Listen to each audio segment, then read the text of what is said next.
lišena skupocenog mermera i raskošne reljefne dekoracije u obradi fasada i portala, u jednostavnosti arhitektonskih linija i masa, stroga do siromaštva, crkva Svete Trojice u Sopoćanima čuva u svojoj unutrašnjosti jednu od najlepših galerija slika u srpskoj, vizantijskoj i evropskoj umetnosti 13. veka. Ktitor, kralj Uroš, sin kralja Stefana Prvovenčanog, unuk osnivača dinastije Stefana Nemanje, oženjen francuskom princezom Jelenom Anžujskom, sagradio je po tradiciji predaka zadužbinu koju je između 1263. i 1268. godine ukrasio freskama najveći, nažalost nepoznati slikar toga doba. U kompoziciji Smrt Bogorodice apostoli su raspoređeni u skupinama po trojica okrenuti frontalno, profilom ili u lakoj izvijenosti tela, tako je da je prema statičnoj horizontalnoj masi Bogorodičinog odra postignut utisak kao da se kreću. Odeveni u lagane antičke draperije, izrazito lepih glava, deluju životno u pokušaju da sakriju golemu tugu. Slikarstvo ovih zidova odiše skladom koji ništa ne može da naruši, ni slučajno zalutali sirovi ton neke boje, ni nametljivi gest i pokret, ni prenaglašena linija koja svojom izražajnošću zarobljava lik. Sopoćanski slikar jedan je od najfinijih i najsenzibilnijih kolorista u starom srpskom slikarstvu.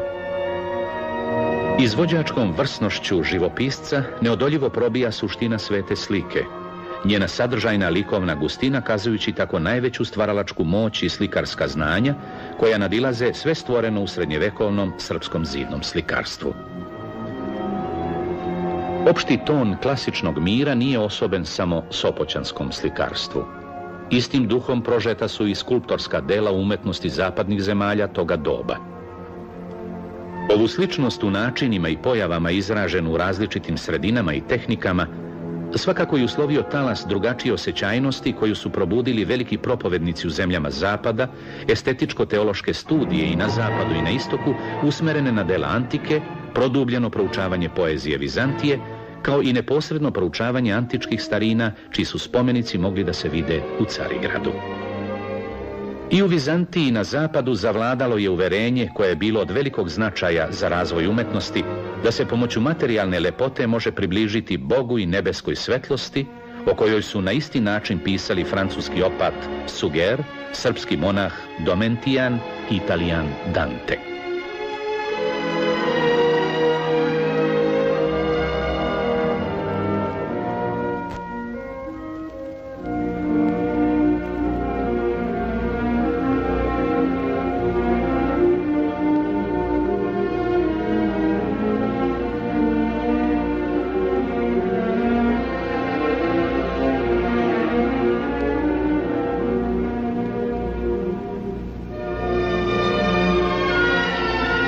Sadržina sopoćanskih fresaka jasna je i neobično pregledna.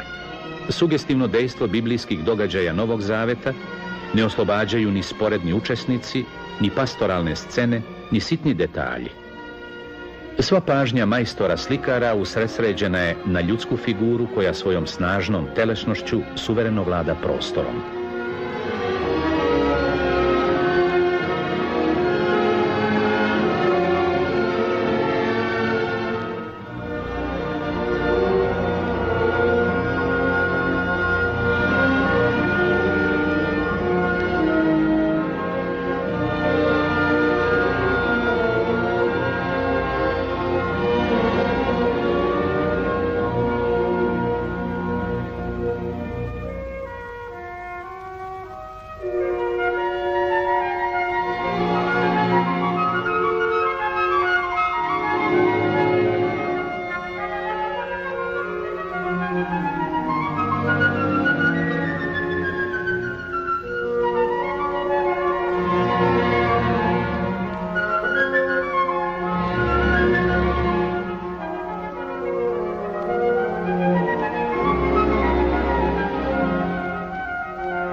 Povorka čuvenih liturgičara u najnižoj zoni oltarskog prostora upućuje se Hristu žrtvi.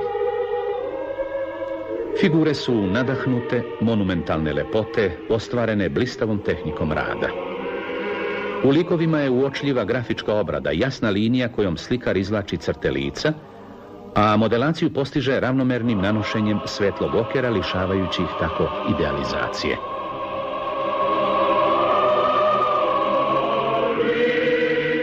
Sopoćanski slikar je uspeo da u uzajamnoj funkciji uskladi 3 osnovna izražajna sredstva.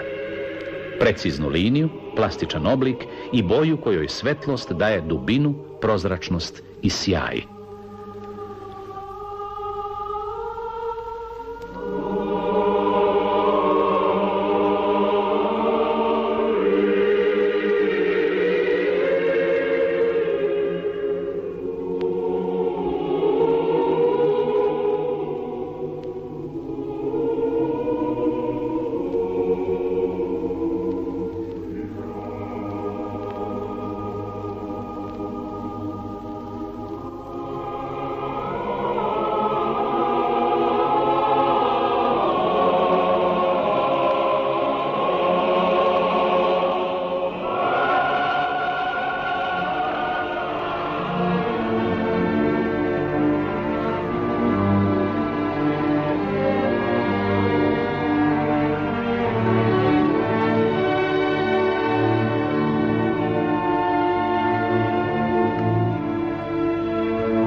U priprati su naslikane scene koje iziskuje crkva katedrala.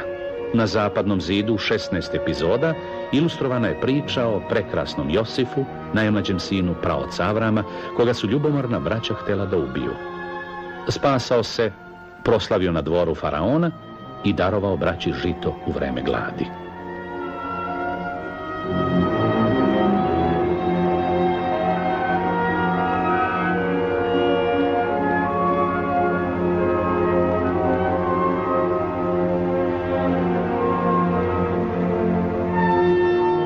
Na severnom zidu je kompozicija Smrt Ane Dandolo, žene Stefana Prvovenčanog, koju oplakuju kralj Uroš, odeven u belo, u znak žalosti, kraljica Jelena sa sinovima, ćerka i Vlastela.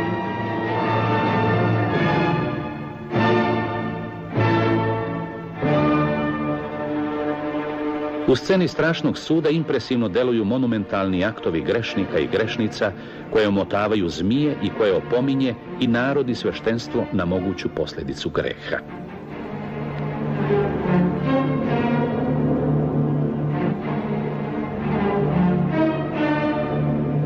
Među najbolje očuvane kompozicije spada doček Nemanjinih moštiju u manastir Studenicu.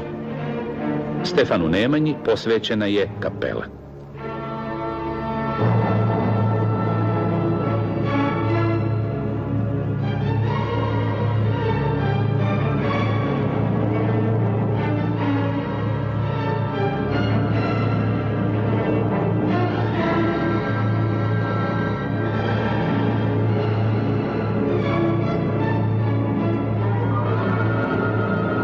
Na mučno savladani neki duboki bol možda će nas podsjetiti preostali na komadiću freske u Sopoćanima sačuvani čovekov lik.